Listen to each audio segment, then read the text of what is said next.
पाकिस्तान और इंडिया का पहले नंबर पर तो मैच नहीं होता, और अगर मैच हो जाए तो फिर भाई साहब उसमें कंट्रोवर्सी ज़रूर होती है। और अब एक नई कंट्रोवर्सी छिड़ गई है कि भाई जिस बॉल पर पाकिस्तानी बल्लेबाज आउट हुआ वो बॉल नो बॉल था। भाई ये कंट्रोवर्सी लेकर सभी के सभी जो है वो बैठे हुए हैं, और थंबनेल के बीच में भी मैंने वो पिक्चर लगाई है जिसमें नो बॉल चेक की गई थी कि वो नो बॉल था या नहीं था। बिकॉज पाकिस्तानी बल्लेबाज बहुत ही ज़बरदस्त किस्म की बैटिंग वहां पर कर रहा था, 41 रन बना चुका था, और अगर वहां से वो विकेट पाकिस्तान का नहीं जाता तो मे बी पाकिस्तान उस मैच को विन कर जाता।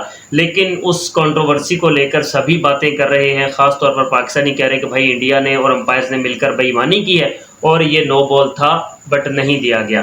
तो क्या ये वाकई नो बॉल था, उस पर हम लोग डिटेल के साथ बात करते हैं। भाई अगर पहली बार आए हो, क्रिकेट लवर हो, क्रिकेट से लव करते हो, तो भाई क्रिकेट का चैनल है, लाइक वाला बटन, सब्सक्राइब वाला बटन, ये आप दोस्तों ने लाजमी से दबा कर जाना है। कुछ देर पहले मैं लाइव स्ट्रीम करके गया हूं और इस लाइव स्ट्रीम में मैं डिटेल के साथ बता कर गया हूं कि भाई साहब ये नो बॉल नहीं था ये नो बॉल। और लेकिन फिर भी नहीं मान रहे भाई, कमेंट्स आ रहे हैं, सोशल मीडिया पर ये वायरल हो चुकी है चीज़ कि भाई नो बॉल था, अंपायर ने नो बॉल दिया नहीं है। हालांकि वो नो बॉल नहीं था, क्योंकि जब टच एंड गो वाला मामला होता है, जब कोई भी बॉलर रूल्स के मुताबिक बॉल डालने के लिए आता है, उसके हाथ से बॉल चाहे निकले या नहीं निकले, जब उसका पाँव ज़मीन के ऊपर टच होता है उस वक्त देखा जाता है। इसीलिए कहते हैं कि टच एंड गो, मतलब पाँव लगा और उसके बाद जहां मर्जी जाओ वो बात का मामला है। जस्ट इस चीज़ को देखना है कि जब उसका पाँव ज़मीन पर गिरा तब बिहाइंड द लाइन समथिंग थी या नहीं थी। स्क्रीन पर आप देख सकते हो कि behind the line foot something था,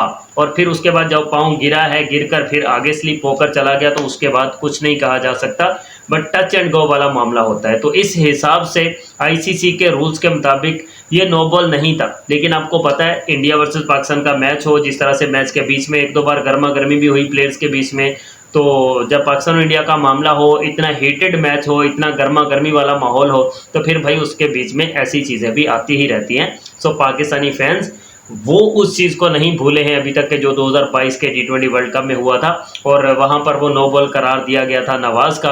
हालांकि वो नो बॉल नहीं था। आज भी हम इस चीज़ पर कायम है कि वो नो बॉल नहीं था, अंपायर्स ने नो बॉल दिया।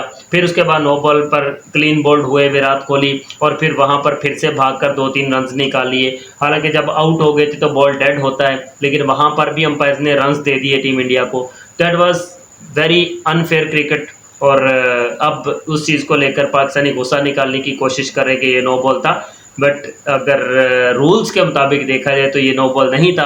हाँ, अगर एज ए पाकिस्तानी फ़ैन देखा जाए तो भाई साहब मैं भी कह देता हूँ कि ये नो बॉल था।